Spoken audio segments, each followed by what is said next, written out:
যেতিয়া আপোনাৰ সন্তান ডাঙৰ হয়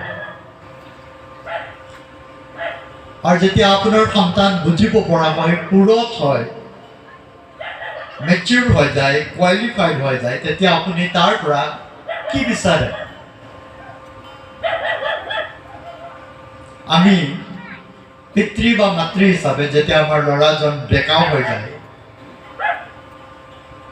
তেতিয়া আমি তাৰ পৰা কি বিচাৰোঁ, কি আশা কৰোঁ? আমি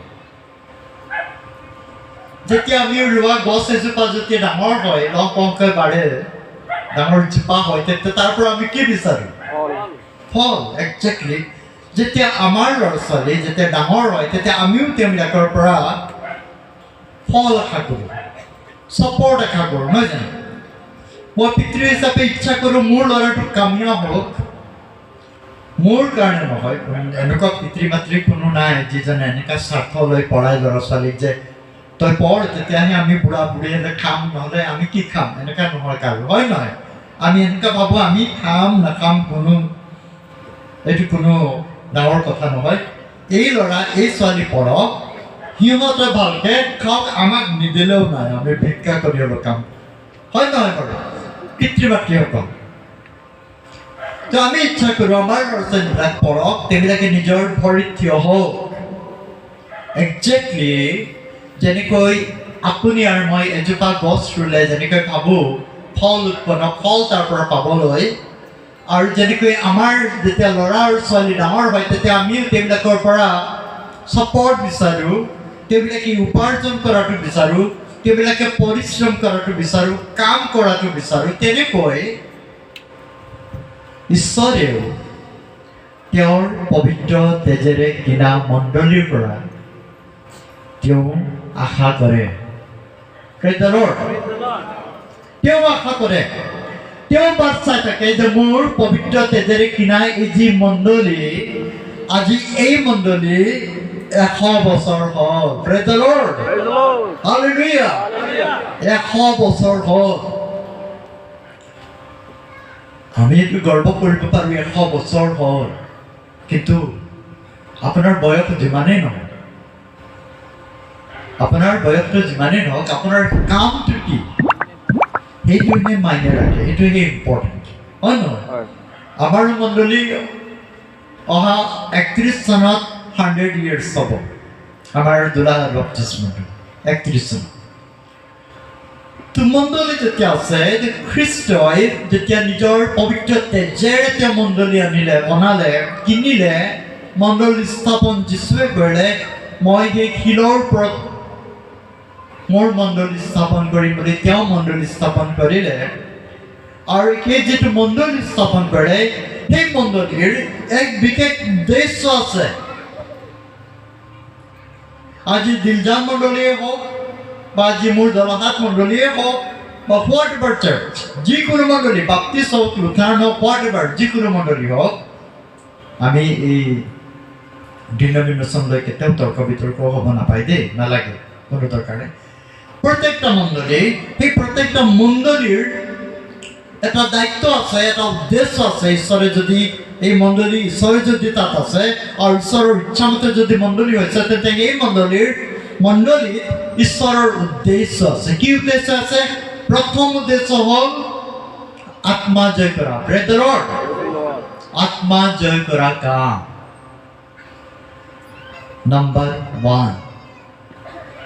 আপুনি আত্মা জয় কৰিবলৈ কেনেকৈ কৰিব? আৰু আপুনি পাচনিবিলাকৰ কৰ্ম 2 অধ্যায় 3 অধ্যায় আপুনি পঢ়িব লাগিব। তেওঁবিলাকে আৰ্লি চাৰ্চ মানে যিটো প্ৰথম যিটো মণ্ডলী, সেই মণ্ডলীৰ মানুহবিলাক কেনেকুৱা আছিলে? আমি সপ্তাহত একদিন গীৰ্জা আহিবলৈ আমাক কিমান টান লাগে, নহয় জানো? আমি গীৰ্জা নাহোঁ, কিন্তু সেই সময়ত ডেইলি গীৰ্জা আহে। আমি 2 মাহ 3 মাহৰ মূৰত এবাৰ আমি প্ৰভুভোজ গ্ৰহণ কৰোঁ।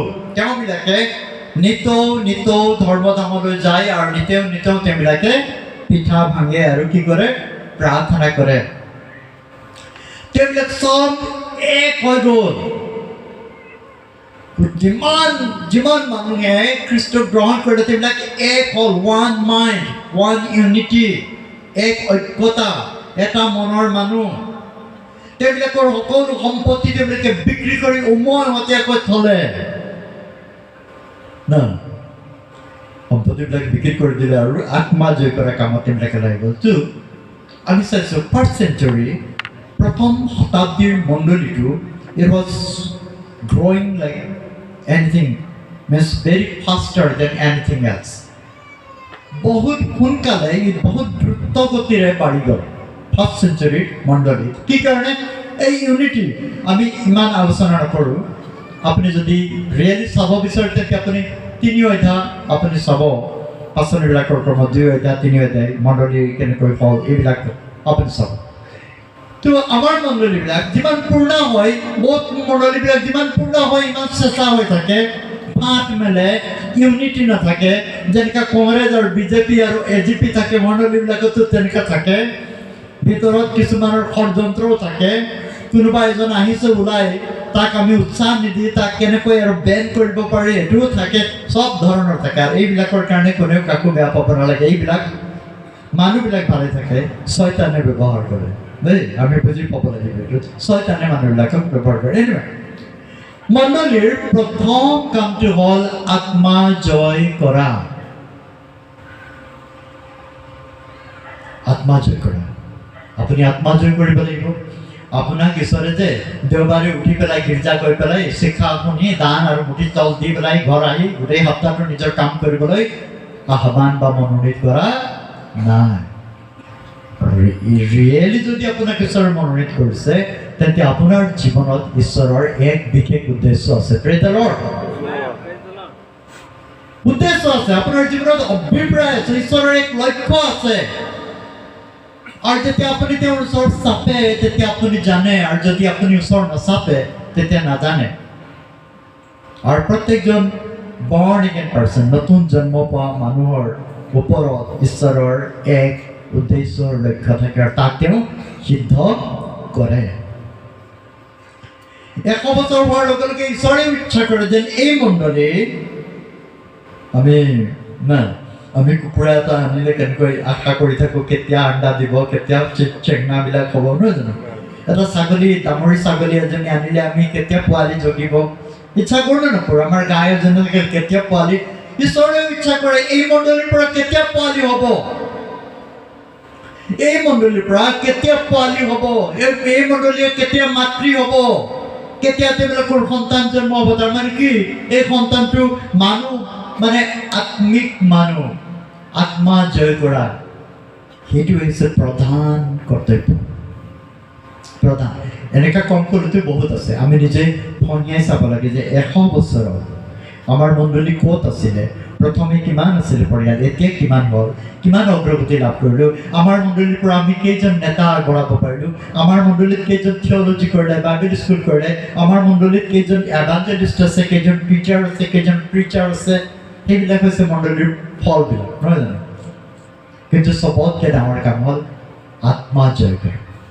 তো ইয়াত আমি যেতিয়া আমি পঢ়িলোঁ মূল বিষয়টো একেবাৰে লাষ্টত 13 পদ ফালে যেতিয়া আমি চাওঁ, মোৰ 13 পদ, মই নিজৰ ধাৰ্মিকতা ওচৰলৈ আনিছোঁ, মই নিজৰ ধাৰ্মিকতা ওচৰলৈ আনিছোঁ, সেয়ে দূৰত নাথাকিব আৰু মোৰ পৰিত্ৰাণৰ পলম নহ'ব। এনেকৈ মই মোৰ শোভাস্বৰূপ ইছৰাইলৰ নিমিত্তে চিউনত পৰিত্ৰাণ স্থাপন কৰিম। ইয়াত ঈশ্বৰ কৈছে মই নিজৰ ধাৰ্মিকতা ওচৰলৈ আনিছোঁ। ঈশ্বৰৰ ধাৰ্মিকতা। মই এই যিটো বিষয় চালোঁ তেতিয়া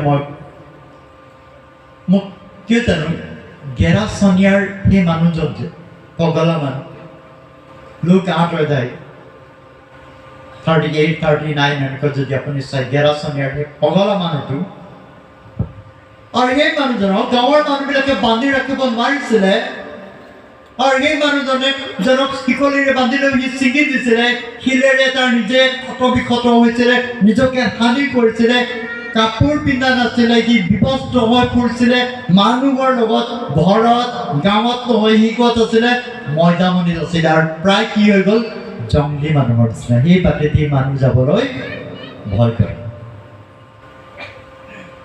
কিন্তু যিদিনাখন যিছু নাৱেৰে আহি গেৰাচনীয়াত ভৰি দিলে, সেইদিনাখনেই সেই ভূতে ধৰা মানুহজন আহিলে আৰু ক'লে যে হে নাচৰতীয়া যিছু আৰু হে জীৱনময় ঈশ্বৰৰ পুত্ৰ, মোৰ লগত তোমাৰ কি কাম? আমি জানো এইটো বহুতবাৰ শিক্ষা শুনিছোঁ। আৰু তেতিয়া যিছুৱে ক'লে তুমি কোন হয়? তেতিয়া সি ক'লে মই বাহিনী হয়, মোক আপুনি এনেই ওলাই নিদিব, এই গাহৰিবিলাক আছে তালৈ যাব দিয়ক। আৰু যেতিয়া যিছুৱে আজ্ঞা দিলেতো কিমান তাৰ পৰা কিমান এক বাহিনী, ডাঙৰ বাহিনী এটা সেই মানুহজনৰ ওচৰত আছে। আৰু তাত ২,০০০ মান গাহৰি আছে নহয় জানো? তো একটা গাহৰিও মানে বাদ পৰা নাই, চব গাহৰি গৈ পেলাই সাগৰত পৰিলে। মানে কি এটা এটা গাহৰিত চাগে একটা, কোনোবা কোনোবা গাহৰিত ২টা ৩টাও সোমাই গৈছে। ইমান নাম্বাৰ এই মানুহজনৰ জীৱনত শয়তান আছিলে, ভূত আছিলে, অশুচি আত্মা আছিলে। আৰু সেইকাৰণে এই মানুহজনে তেওঁ গাঁৱত থকা নাছিলে, ঘৰত থকা নাছিলে, মইদাবাৰীত আছিলে, নিজক নিজে তেওঁ ক্ষতি কৰিছিলে, কিন্তু নাজানিছিলে কোনো মানুহে বান্ধি ৰাখিব নোৱাৰে, কাপোৰ নিপিন্ধে। এই যিমান নিষ্ঠুৰ বা বেয়া যিটো চৰিত্ৰ আমি তাৰ জীৱনত দেখিবলৈ পাইছোঁ। কিন্তু the wonderful thing is when he met Jesus, আচৰিত কথাটো হ'ল কি, যেতিয়া সেই ভূতে পোৱা মানুহজনে যিছুক লগ পালে, তেতিয়া তাৰ কি হৈ গ'ল? wonderfully change, আচৰিত পৰিৱৰ্তন হ'ল। Praise the Lord, আচৰিতভাৱে পৰিৱৰ্তন হ'ল তেওঁ। আৰু তেওঁ যেতিয়া অচেতন গুচি গ'ল, লগে লগে তেওঁ কাপোৰ পিন্ধিলে, আৰু কাপোৰ পিন্ধি তেওঁ ক'ত বহিছে? যিছুৰ চৰণত। Praise the Lord, ইমান আনন্দৰ কথা। আপুনি আৰু মই এদিন আমি তেনেকৈ মৈদামনিত আছিলোঁ, শয়তানে আমাক চলাই আছিলে, শয়তানৰ আত্মাবিলাক আমাক চলাইছিলে। মিছা কথা। কাৰ আত্মা এইটো? কাৰ আত্মা? শয়তানৰ আত্মা। লোভ কাৰ আত্মা? কাৰ আত্মা? শয়তানৰ আত্মা। ব্যভিচাৰ কাৰ আত্মা? শয়তান, ইজেবেলৰ আত্মা, শয়তানৰ আত্মা। পৰচৰ্চা কৰা কাৰ আত্মা? শয়তানৰ আত্মা। ব্যভিচাৰ কৰা, নৰবধ কৰা, ঈৰ্ষা কৰা, হিংসা কৰা, ঘৃণা কৰা, সকলোবিলাক যি কুকৰ্ম এদিন আমি আছিলোঁ। যেতিয়া আমি যিছুক পোৱা নাছিলোঁ, তেতিয়া আমি আত্মিকভাৱে নাংগত আছিলোঁ। যেতিয়ালৈকে যিছুক পোৱা নাছিলোঁ, আমি লাজ আৰু ইজ্জত কি বস্তু জনা নাছিলোঁ। আমাক সমাজ বা পৰিয়ালে বা মণ্ডলীয়ে বান্ধি ৰাখিব নোৱাৰে, কোনো বান্ধি ৰাখিব নোৱাৰে। আমি বান্ধ ছিগি পেলাই আমাৰ যি ইচ্ছা আমি তাকেই কৰিছিলোঁ। এটা সময়ত আমি সমাজ আৰু মণ্ডলীৰ লগত নহয়, কিন্তু বেয়া জেগাত আছিলোঁ, বেয়া বস্তু খাই আছিলোঁ। আৰু তাকে কৈছোঁ মই, যেতিয়া আপুনি সেই একেই মানুহজন, যেতিয়া আমি যিছুক লগ পাওঁ, তেতিয়া এই যে গেৰাচনীয়াৰ সেই ভূতে পোৱা মানুহজন যেনেকুৱা জ্ঞান পায়, কাপোৰ পিন্ধা হয়, যিছুৰ চৰণত বহিলে, Praise the Lord, the same condition will occur in our lives.